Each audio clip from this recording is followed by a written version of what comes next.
اعوذ باللہ من الشیطان الرجیم بسم اللہ الرحمن الرحیم۔ سب ویڈیو دیکھنے اور سننے والوں کو السلام علیکم۔ ہمارے چینل کے پیارے ویورز، آج ہم تلاوت کریں گے سورہ یونس کی آیت نمبر 105، 104 اور 105، یعنی کہ آیت نمبر 104 اینڈ 105 انشاءاللہ تلاوت کریں گے ترجمہ کے ساتھ اور تفسیر کے ساتھ۔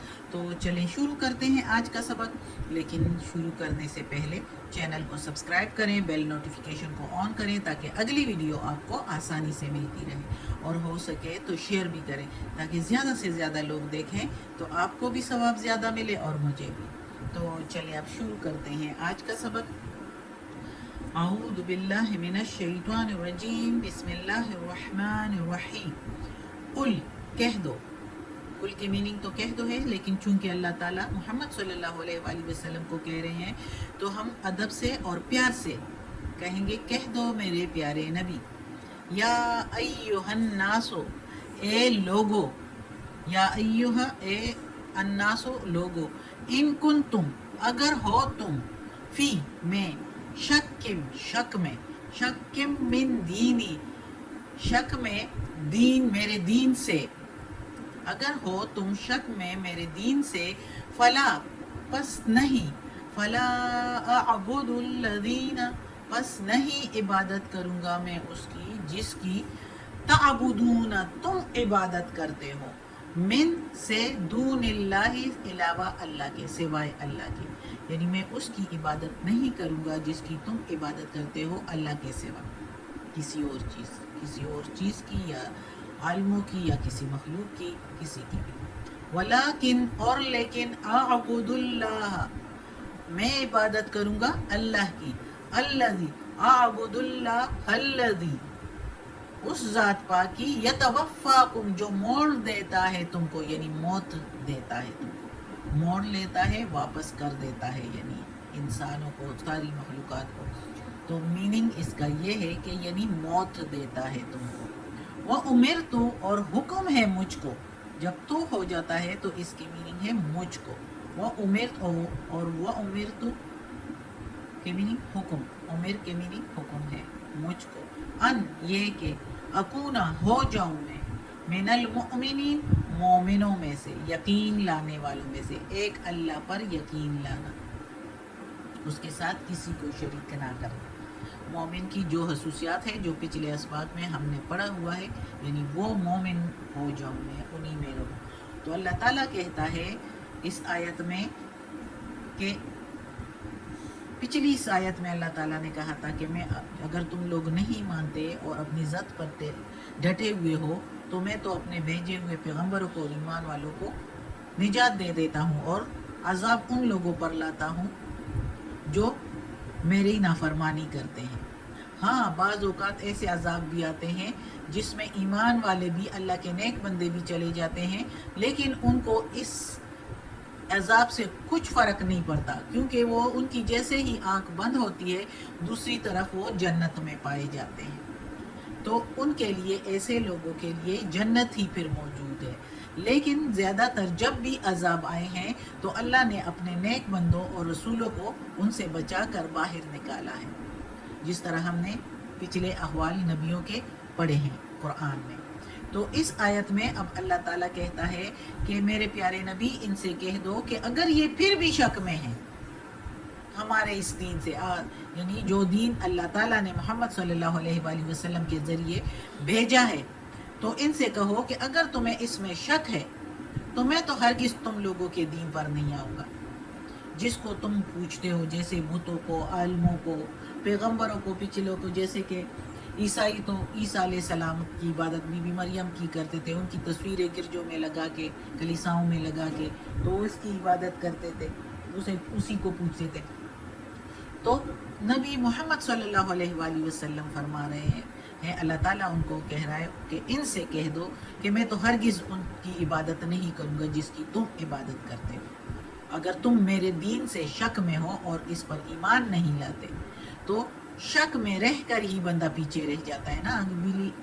ہم نے اسی صورت کے کچھ آیات میں پڑھا ہے، اسباق میں پڑھا ہے کہ جو شک کرتے ہیں تو آہستہ شک کرتے کرتے وہ مرتد بھی ہو جاتے ہیں، وہ جٹلانا شروع کر دیتے ہیں ایمان کو، اللہ کو ایک اور پیغمبر کو، وہ کاذب ہو جاتے ہیں، جھوٹ بولنا یعنی جھٹلا دیتے ہیں۔ تو اس لیے شک اچھی چیز نہیں ہے۔ اور ادھر پھر اللہ تعالیٰ کہتا ہے کہ جس نے شک کیا میرے دین میں، تو محمد صلی اللہ علیہ وآلہ وسلم کو فرمایا کہ تم چھٹ ان سے انکار کر دو کہ میں تو تمہارے دین پر آنے والا نہیں، چاہے تم لوگ کچھ بھی کر دو، اور میں تو اس ذات پاک کی عبادت کروں گا جو سب کو موت اور زندگی دیتا ہے۔ جس کے ہاتھ میں موت اور زندگی ہے تو پھر اس سے بڑھ کر اور کون ہو سکتا ہے؟ وہی ذات پاک ہے جو عبادت کے لائق ہے۔ تو اسی لیے اللہ تعالیٰ کہتا ہے کہ ان سے کہہ دو کہ میں تمہارے بتوں کو، تمہارے دیوتاؤں کو، تمہارے معبودوں کو نہیں پوجوں گا، چاہے تم لوگ کچھ بھی کر لو۔ مشرکین کی طرح ایسی چیزوں کو، یعنی جو تم پکارتے ہو، جو مشرکین ہیں مکہ کے مشرکین، مدد کے لیے بتوں کو پکارنا، جو کچھ بھی وہ، جیسے کہ عالموں کو کبھی کوئی سورج چاند کو جو ہے اس کی عبادت کرتے تھے اور اسی سے دعائیں مانگتے تھے، اسی کو پکارتے تھے۔ تو اس آیت میں اللہ تعالیٰ کہتا ہے کہ جو کسی کو نہ نفع دے سکے نہ نقصان دے سکتے ہیں، ان کے اختیار میں کچھ بھی نہیں، تو پھر کیوں اس کی عبادت کی جائے؟ سخت بے موقع بات، بلکہ ظلم ہے، یہ شرک ہے، ایک بڑا گناہ جس کو اللہ تعالیٰ کبھی بھی معاف نہیں کرتا۔ اور اگر کوئی اس طرح کرے تو وہ شرک میں مبتلا ہے۔ تو اس لیے اللہ تعالیٰ کہتا ہے کہ ان سے کہہ دو کہ موت اور زندگی دینے والا جب اللہ ہے تو سب کچھ اسی کے ہاتھ میں ہے، اور تم ان سے کہہ دو کہ میں تو اللہ ہی کا حکم مانوں گا، جو مجھے اللہ کا حکم ہے، اور وہ یہ ہے کہ میں مومن رہوں۔ اور یہ اللہ تعالیٰ محمد صلی اللہ علیہ وآلہ وسلم کو مخاطب کر کے سارے مسلمانوں کو کہہ رہا ہے۔ ادھر مسلمانوں کو کہا جا رہا ہے کیونکہ مومن رہوں، مجھے تو حکم ہے کہ میں تو مومن ہی رہوں۔ اور ادھر سارے لوگوں کو کہا جا رہا ہے کہ الناس، لوگوں، اگر تم شک میں ہو، یعنی مشرکین بھی اس میں شامل ہے، تو نہ کرو یہ، اور ہم تو اس پر کبھی بھی نہیں آئیں گے۔ اور جو مومن ہوتے ہیں وہ ایک اللہ کو مانتے ہیں، ایک اللہ ہی کی عبادت کرتے ہیں، کیونکہ زندگی اور موت ہی اسی کے ہاتھ میں ہے۔ تو اس کا مطلب ہے کہ ساری دنیا کے جو بھی معاملات ہیں سارے اللہ کے ہاتھ میں ہیں، اور ہم بھی اسی کے ہاتھ کے ہیں۔ ہم اگر اللہ جو چاہے ہم سے کروا سکتا ہے، لیکن اللہ تعالیٰ نے ہمیں خود مختار چھوڑا ہے کہ ہم کس طرف جاتے ہیں۔ ہم اس شیطان کے ورغلانے میں دنیا میں ڈوب جانے کے لیے، غرق ہونے کے لیے فیصلہ کرتے ہیں، یا ایک اللہ کی عبادت کر کے ایک اللہ کے راستے، سیدھے راستے پر جا کے جنت میں جانا چاہتے ہیں۔ اللہ نے کتنا اچھا تحفہ ہمارے لیے رکھا ہوا ہے، جنت، جو سیدھے راستے پر چلے۔ تو اگلی آیت میں ہے وَأَن، اور یہ کہ اقیم، قائم رکھو، وجہ کا، تیرا منہ، یعنی منہ اپنا، للدین، دین کے لیے، حنیفہ، ایک طرف کے دین پر، یعنی حنیفہ کے جو دین ہے وہ ابراہیم علیہ السلام کے دین کو کہا جاتا ہے۔ تفسیر میں ابھی پھر بولیں گے اس کے بارے میں۔ وَلَا تَكُونَنَّ، اور نہ تم ہو، مِنَ الْمُشْرِكِينَ، مشرکین میں سے، اور نہ تم ہو مشرکین میں سے۔ اللہ تعالیٰ محمد صلی اللہ علیہ وآلہ وسلم کو تو مخاطب کر رہے ہیں، لیکن فرما ہم سب کو رہے ہیں، یعنی جو مومن ہو گئے ہیں انہی کو اللہ تعالیٰ کہہ رہا ہے، سنا رہا ہے کہ اے لوگو، اے مومنو، جب تم مومن ہو گئے ہو تو اپنا منہ سیدھا ایک ہی دین پر رکھو، جو حنیفہ، ایک طرف کا دین ہے، جو ابراہیم علیہ السلام کا دین تھا، جو ایک اللہ کو مانتے تھے، ایک اللہ کے سوا کسی کی بھی عبادت نہیں کرتے تھے، نہ اس کے ساتھ کسی کو شریک کرتے تھے۔ تو تم جو نبی محمد صلی اللہ علیہ وآلہ وسلم کی امت ہے، وہ ابراہیم علیہ السلام کے دین پر ہے اور اسی پر رہو. جو اسی طرف منہ کرے گا، اسی طرف منہ تابع کرے گا، تابع دار رہے گا، تو وہی سچے دین پر ہوگا اور ان کی نسبت ابراہیم علیہ السلام سے ہوگی. تو اللہ تعالیٰ کہتا ہے کہ مشرکین میں سے نہ ہو اور ایک دین پر رہو، ایک ہی طرف منہ کر کے، ایک اللہ کی طرف، ایک اللہ ہی سے مانگو. اللہ کے سوا کوئی دینے والا نہیں.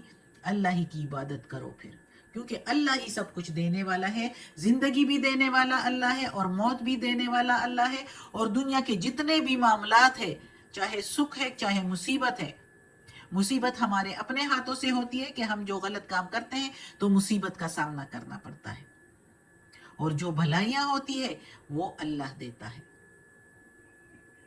مصیبت کے بدلے میں جو ہمیں تکلیف، برائی کے بدلے میں جو ہمیں مصیبت پہنچتی ہے تو وہ ہمارے اپنے ہاتھوں ہی کی ہوتی ہے. دیتا تو وہ بھی اللہ ہے، لیکن ہم نے غلطی کی ہوتی ہے تو اس کی سزا ہوتی ہے. اور بھلائی جب نیکی کرتے ہیں تو اس کا بھی جو ہے اجر اللہ دیتا ہے، اس دنیا میں بھی دیتا ہے اور آخرت میں بھی تیار ہے. تو اللہ تعالیٰ کہتا ہے کہ سیدھے ایک ہی دین پر رہو جو اللہ کا دین ہے، اور مشرکوں میں سے مت ہو، کافروں میں سے مت ہو. کافروں کے عیش اور عشرتوں کو دیکھ کے اس سے مرغوب نہ ہو. یہ عیش عشرت اگر ان کو دی جا رہی ہے، یہ بھی آزمانا ہے. سوری.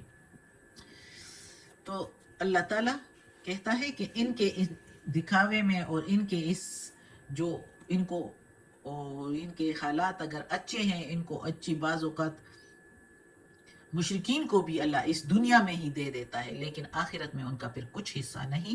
اور آخرت میں ان کے لیے دوزخ ہے، جو اتنا سخت ٹھکانہ، اتنا برا ٹھکانہ ہے. اللہ اس سے ہم سب کو بچائے، ہم سب انسانیت کو اللہ اپنے سیدھے راستے پر چلائے اور دوزخ کے عذاب سے بچائے. آمین ثم آمین. صدق اللہ العظیم. آج کا سبق ختم ہوتا ہے. اللہ ہمیں توفیق دے اس قرآن مجید کا ترجمہ مکمل کرنے کی اور اس پر عمل کرنے کی توفیق دے. یا پروردگار، یا رب العالمین، یا مالک یوم الدین، یا علی کل شیء قدیر. یا اللہ، یا پروردگار، یہ تیرے کلام قرآن مجید کی تلاوت کی ہے، اس کے زیر زبر پیش میں، تلفظ میں، ترجمہ تفسیر میں اگر کوئی غلطی ہوئی ہو تو معاف کر دینا. تو معاف کرنے والا مہربان ہے، غفور اور رحیم. یا اللہ ہمیں عافیت والے معاملات دے، ہماری بیماریاں، تکالیف، پریشانیاں اور برائیاں ہم سے دور کر دے. اور یا اللہ، یا پروردگار، یا رب العالمین، یا مالک یوم الدین، یا علی کل شیء قدیر، ہمیں اپنے نیک اور صالح لوگوں میں شامل کر دے. آمین ثم آمین.